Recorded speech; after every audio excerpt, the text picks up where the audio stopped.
Llegó el momento de cerrar el debate. El presidente mandó levantar al acusado y le hizo la pregunta de costumbre: ¿tenéis algo que alegar en defensa propia? El hombre se puso en pie, dando vueltas entre sus manos al gorro, como si no hubiese entendido la pregunta. El presidente la repitió. Entonces la oyó el acusado. Pareció que la había comprendido. Hizo un movimiento como si se despertase de un sueño. Paseó la vista alrededor, miró al público, a los gendarmes, a su abogado, a los jurados, al tribunal. Puso su monstruosa mano sobre la barandilla que había delante de su banquillo. Miró de nuevo y luego, dirigiendo la vista al fiscal, empezó a hablar. Habló como un torrente. Las palabras se escapaban de su boca incoherentes, impetuosas, atropelladas, confusas, como si acudiesen en tropel a sus labios para salir de una vez. Véase lo que dijo. Tengo que decir algo. Yo he sido carretero en París y he estado en casa del señor Baluc. Mi profesión era muy dura. Los carreteros trabajan siempre al aire libre, en patios o bajo cobertizos en los buenos talleres, pero nunca en sitios cerrados, porque necesitan mucho espacio. En el invierno pasan tanto frío que tiene uno que golpearse los brazos para calentarse. Pero esto no gusta a los maestros, porque dicen que se pierde tiempo. Manejar el hierro cuando están heladas las calles es muy duro. Así se acaban pronto los hombres y se hace uno viejo cuando aún es joven. A los 40 años, hombre gastado. Yo tenía 53 y lo pasaba muy mal. Y después son tan malos los obreros. Cuando uno es joven le llaman por cualquier cosa. Pícaro viejo, burro viejo. Yo no ganaba más que 30 sueldos al día. Me pagaban lo menos que podían. Los maestros se aprovechaban de mi edad. Además, yo tenía una hija que era lavandera del río. Ganaba poco, pero los dos íbamos tirando. Mas ella tenía mucho trabajo también.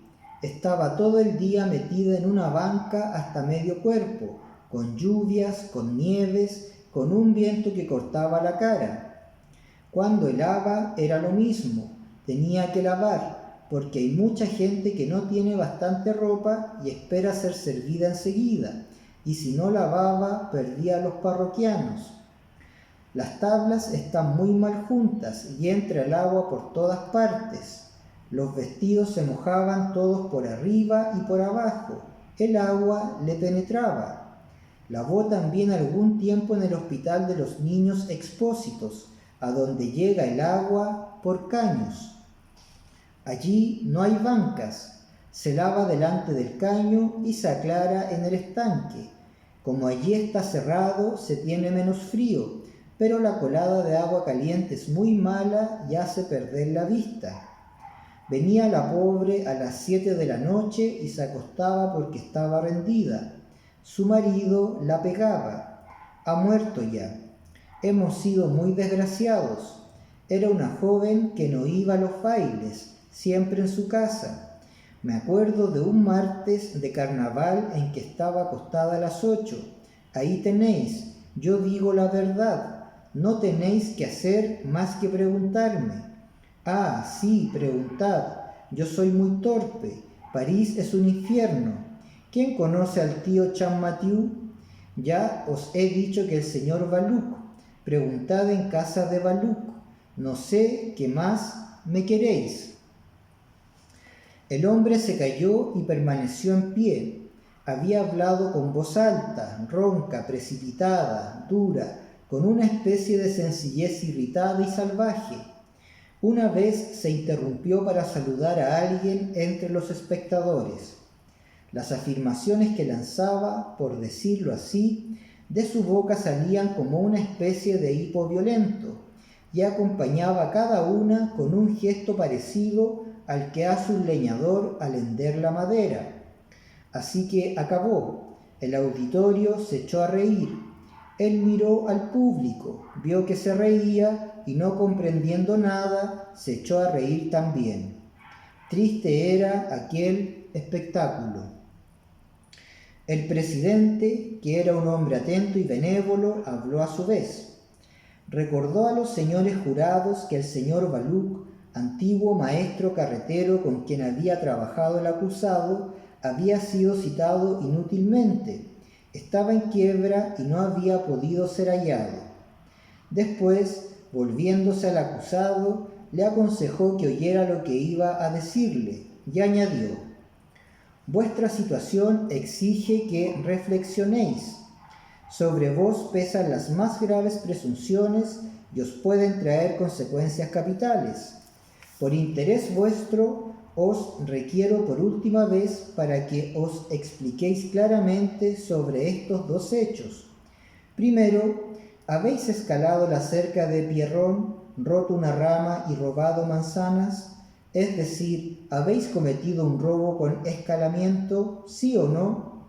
Segundo, ¿sois el expresidiario Jean Valjean, sí o no? El acusado movió la cabeza como si hubiese comprendido y supiese lo que iba a responder. Abrió la boca, se volvió hacia el presidente y dijo: en primer lugar, después miró su gorra, miró al techo y se calló. Acusado, dijo el fiscal con severa voz, estad atento. No respondéis a nada de lo que os preguntan. Vuestra turbación os condena. Es evidente que no os llamáis Champmathieu, que sois el presidiario Jean Valjean, oculto bajo el nombre de Jean Mathieu, que era el apellido de vuestra madre, que habéis estado en Auvernia y que sois natural de Faveroles, donde erais podador. Es evidente que habéis robado, con escalamiento, manzanas maduras en el cercado de Pierrón. Los señores jurados apreciarán estos hechos. El acusado se había sentado, pero de repente se levantó cuando acabó de hablar el fiscal y gritó: «Sois muy malo. Esto es lo que quería decir y no sabía cómo.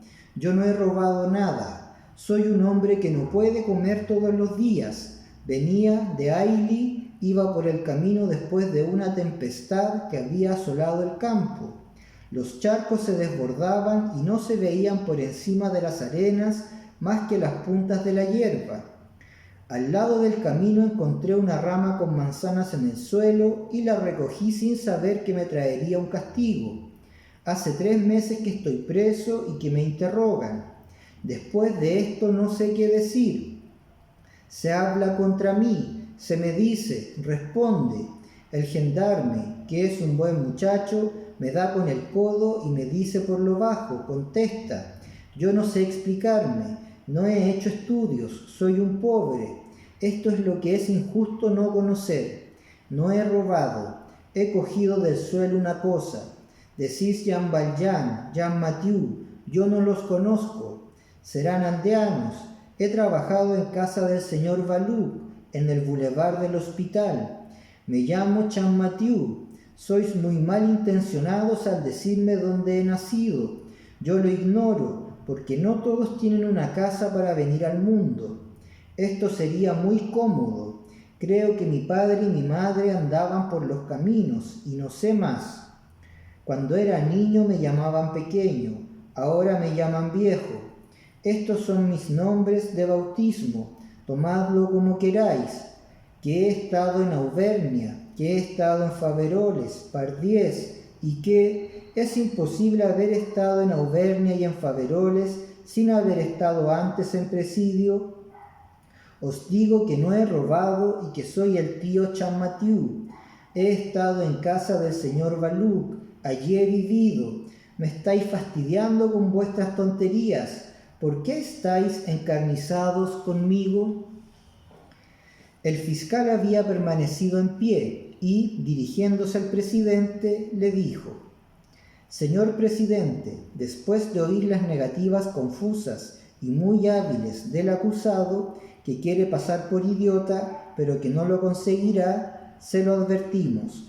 Pedimos al tribunal se sirva mandar llamar de nuevo a los condenados Brevet, Cochepaille y Chenildieu, y al inspector de policía Javert, para interrogarles por última vez acerca de la identidad del acusado y del presidiario Jean Valjean.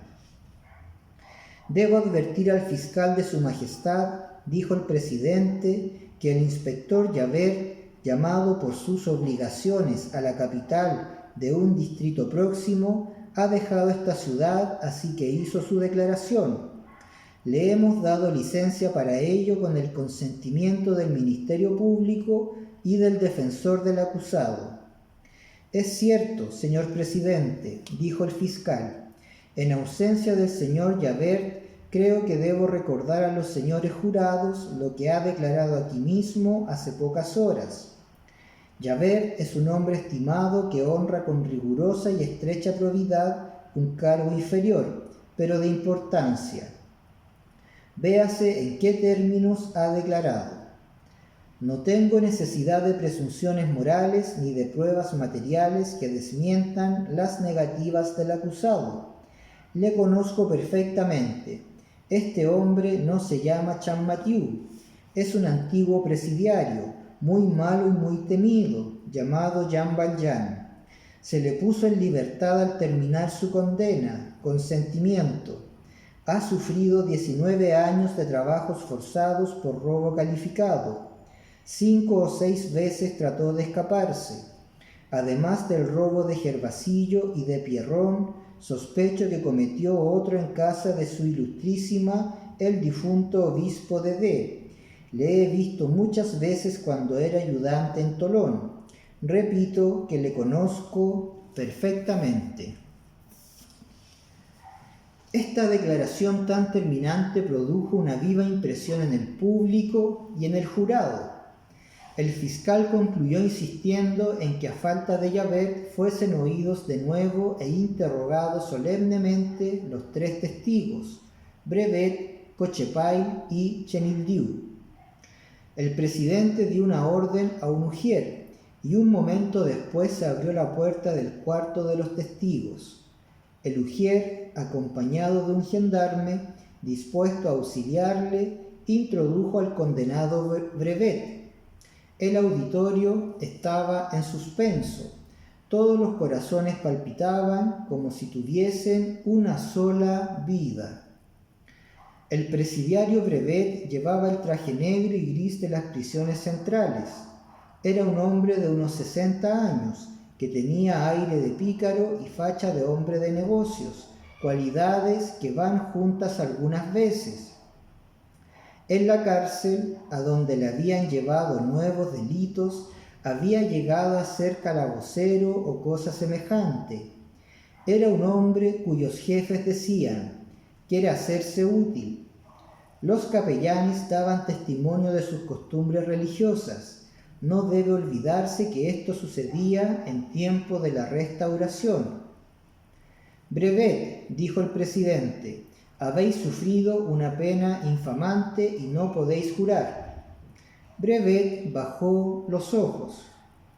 Pero aún en el nombre degradado por la ley puede quedar, cuando la misericordia divina lo permite, un sentimiento de honor y de equidad. Apelo a ese sentimiento en este instante decisivo. Si existe aún en vos, como creo, reflexionad antes de responderme. Considerad, por un lado, que podéis perder a este hombre, y por otro, que podéis ayudar a la justicia. El instante es solemne y aún es tiempo de retractaros si os habéis equivocado. Acusado, levantaos. Brevet, mirad bien al acusado.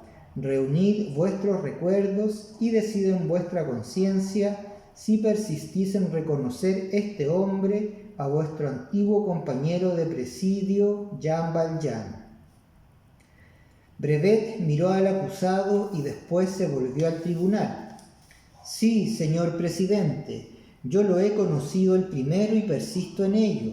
Este hombre es Jean Valjean, que entró en el presidio de Tolón en 1796 y salió en 1815.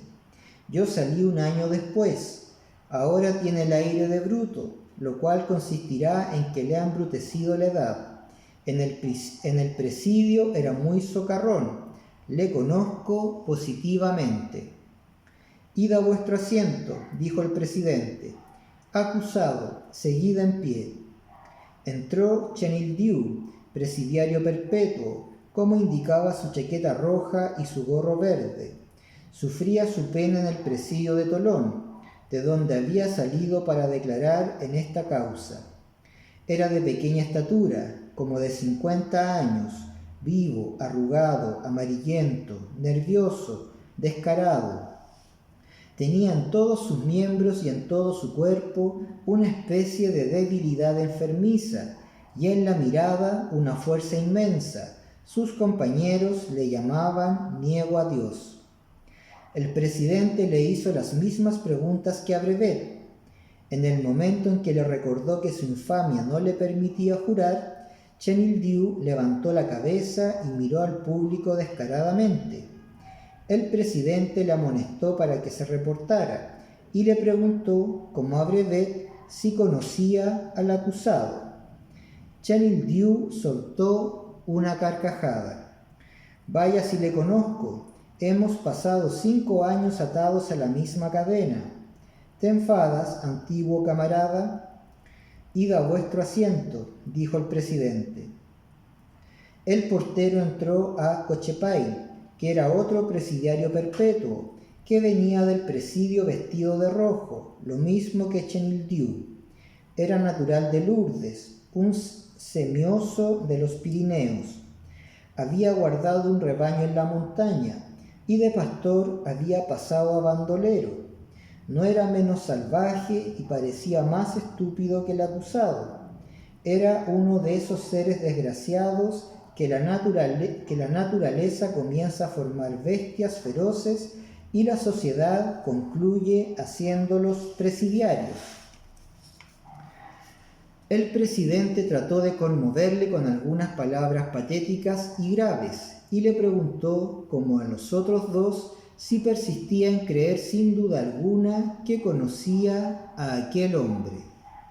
Es Jean Valjean, dijo Cochepail. Se le llamaba también Juan Cabria por lo fuerte que era. Cada afirmación de estos 3 hombres, evidentemente sinceros y de buena fe, había suscitado en el auditorio un murmullo de mal agüero para el acusado, murmullo que crecía y se prolongaba más tiempo cada vez que una nueva declaración venía a dar fuerza a la precedente. El acusado las había oído con esa expresión de asombro que, según la acusación, era su principal medio de defensa. Cuando oyó la primera, los gendarmes que estaban a su lado lo oyeron bisbizar. «Ah, bien, ahí está uno». Después de la segunda, dijo un poco más alto y con aire casi de satisfacción: «Bueno». A la tercera exclamó: «Magnífico». El presidente le preguntó: «Acusado, ¿habéis oído? ¿Qué tenéis que decir?». Y respondió: «Digo que magnífico». En el público estalló un rumor que llegó hasta el jurado. Era evidente que el hombre estaba perdido. «Ujieres», dijo el presidente, «imponed silencio. Voy a resumir los debates para dar por terminada la vista». En este momento hubo un movimiento al lado del presidente y se oyó una voz que gritó: «Brevet, Chenildiu, Cochepail, mirad aquí». Todos los que oyeron esta voz quedaron helados. Tan lastimero, tan terrible era su acento. Todas las miradas se volvieron hacia el sitio de donde había salido. En el lugar destinado a los espectadores privilegiados había un hombre que acababa de levantarse y, atravesando la puertecilla de la baranda que lo separaba del tribunal, se había puesto en pie en medio de la sala. El presidente, el fiscal, el señor Bamatabois, 20 personas lo conocieron y exclamaron a la vez: «¡El señor Magdalena!». Era él, en efecto. La luz del escribano iluminaba su rostro. Tenía el sombrero en la mano. Su traje no estaba descompuesto. Tenía la levita abotonada con esmero. Estaba muy pálido y temblaba ligeramente. Sus cabellos, grises aún en el momento que llegó a Arras, se habían vuelto completamente blancos. Había encanecido en una hora. Todas las cabezas se volvieron. La sensación fue indescriptible. Hubo en el auditorio un momento de duda. La voz había sido tan penetrante y aquel hombre parecía tan tranquilo que en el primer momento nadie comprendió lo que había pasado. Preguntáronse todos quién había gritado. No podía creerse que aquel hombre tan tranquilo fuese el que había dado un grito tan horroroso. Esta duda no duró más que algunos segundos. Antes que el presidente y el fiscal hubiesen dicho una palabra, antes que los gendarmes y los ujieres hubiesen podido hacer un gesto, el hombre, a quien todos llamaban aún el señor Magdalena, se había adelantado hacia los testigos Cochepaille, Brevet y Chenildieu, y les había dicho: ¿no me conocéis? Los tres quedaron suspensos e indicaron con un movimiento de cabeza que no le conocían. Cochepaille, intimidado, hizo el saludo militar. El señor Magdalena se volvió hacia los jurados y dijo con voz tranquila: «Señores jurados, mandad poner en libertad al acusado.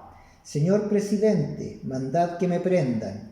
El hombre a quien buscáis no es ese, soy yo. Yo soy Jean Valjean». Ni una boca respiraba. A la primera conmoción de asombro había sucedido un silencio sepulcral. Sentíase en la sala ese terror religioso que sobrecoge a la multitud cuando va a verificarse alguna gran cosa. Sin embargo, el rostro del presidente respiraba simpatía y tristeza. Había cambiado un gesto rápido con el fiscal y algunas palabras en voz baja con los asesores. Se dirigió después al público y preguntó con un acento que fue comprendido por todos: ¿hay algún médico entre los circunstantes? El fiscal tomó la palabra. Señores jurados, el extraño e inesperado incidente que acaba de pasar nos inspira, lo mismo que a vosotros, un sentimiento que no tenemos necesidad de explicar. Todos conocéis, a lo menos por su reputación, al respetable señor Magdalena, alcalde de M. Si hay algún médico en el auditorio, nos unimos al señor presidente para rogarle que examine al señor Magdalena y lo lleve a su casa. El señor Magdalena no dejó acabar al fiscal, le interrumpió con mansedumbre y autoridad. A continuación ponemos las palabras que pronunció, tomadas literalmente, tales como fueron escritas enseguida por un testigo de aquella escena, tales como se conservan aún en el oído de todos los que las oyeron hace 40 años. Os doy gracias, señor fiscal, pero no estoy loco. Vais a verlo. Estabais a punto de cometer un grave error. Dejad a ese hombre. Cumplo con mi deber al denunciarme, porque yo soy ese desgraciado criminal. Soy el único que veo claro aquí y os digo la verdad.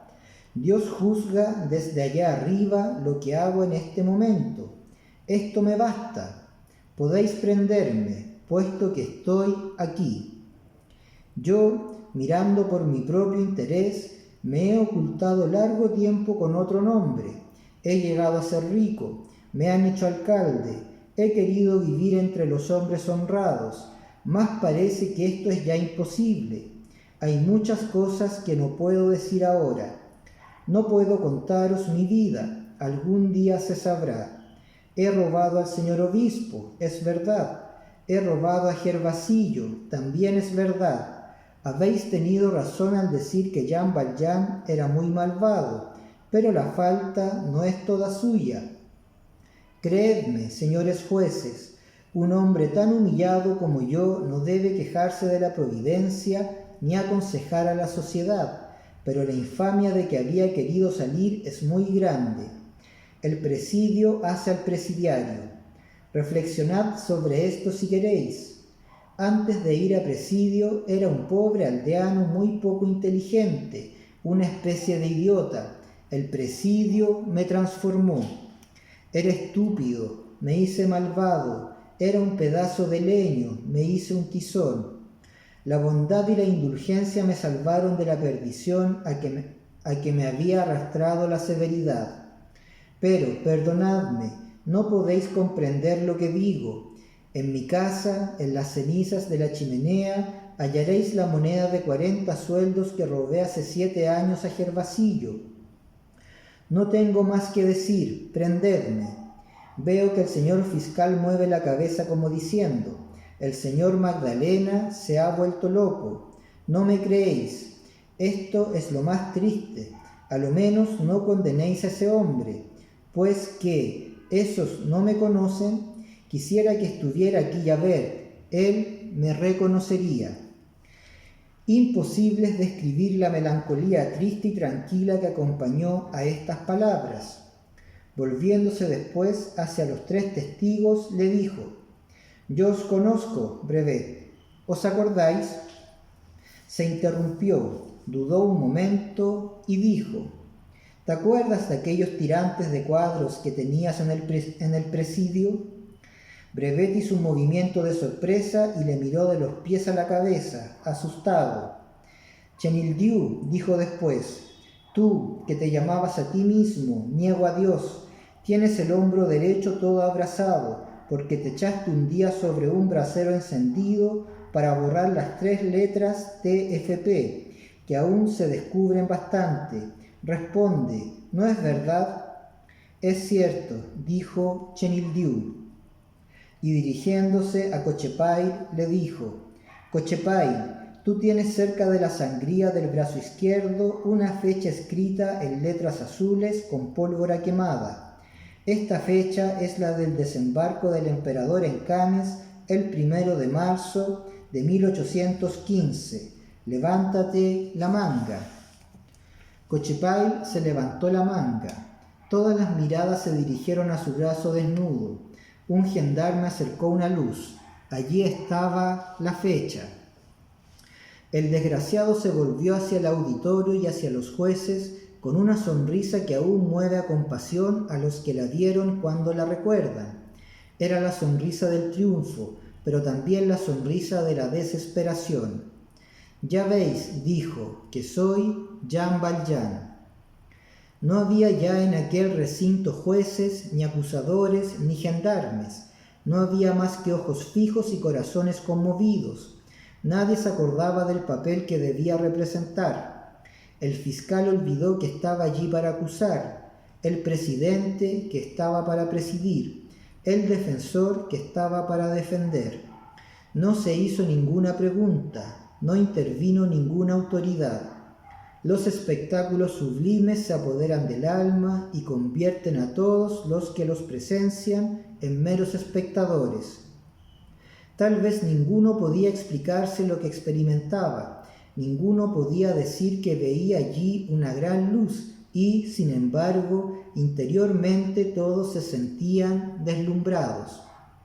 Era evidente que tenían delante a Jean Valjean. Su aparición había bastado para aclarar aquel negocio, tan oscuro algunos momentos antes.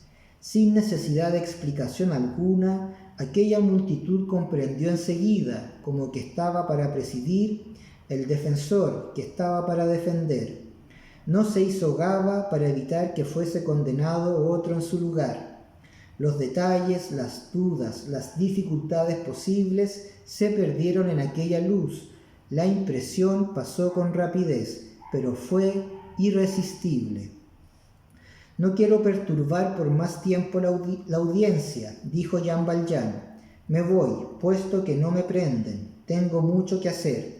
El señor fiscal sabe quién soy y a dónde voy, y me mandará prender cuando quiera. Se dirigió a la puerta. Ni se elevó una voz ni se extendió un brazo para detenerle. Todos se apartaron. Jean Valjean tenía en aquel momento esa superioridad que obligaba a la multitud a retroceder delante de un hombre. Pasó por medio de la gente con lentitud. No se sabe quién abrió la puerta, pero lo cierto es que estaba abierta cuando llegó a ella. Allí se volvió y dijo: «Señor fiscal, estoy a vuestra disposición».